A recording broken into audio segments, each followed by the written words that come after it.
ধাপে ধাপে যে ভার্সিটির যে কার্যক্রমটা শুরু হয়েছে বা ধাপে ধাপে যে এগুচ্ছে, এখানে আমাদের গুটি কয়েক যে শিক্ষক আছে, শিক্ষা ক্যাডারের, তারা মানে বিভিন্নভাবে বিরোধিতা করতেছে এই ভার্সিটিটা হতে দিবে না। তারা চায় ন্যাশনাল 2 হওয়ার জন্য, কিন্তু আমরা তো এটা চাই না।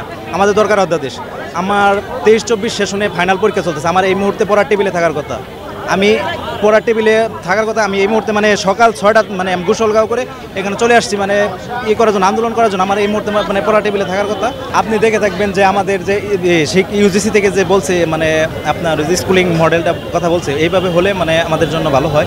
আর আপনি বাইরের দেশে লক্ষ্য করলে দেখবেন যে এখানে যে মানে ঢাকা কলেজ বা অন্যান্য কলেজ যে তারা যে স্বতন্ত্রের কথা বলে, যে স্বতন্ত্রের ঐতিহ্যের দাবিতে তারা মানে বিভিন্ন করতেছে, এখানে তো ঐতিহ্যের কোনোই নেই। তা ইউজিসি থেকে তো বা যে মডেলটা আসছে সেখানে তো মানে তারা বলেই দিছে যে কিভাবে কার্যক্রম হবে, ইন্টারের কিভাবে হবে বা বিশ্ববিদ্যালয়ের কার্যক্রম কিভাবে পরিচালিত হবে, এটা তো তারা বলেই দিছে। এখানে তো আসলে ঐতিহ্য ধ্বংস করে বা করে কোনো কিছু হচ্ছে না।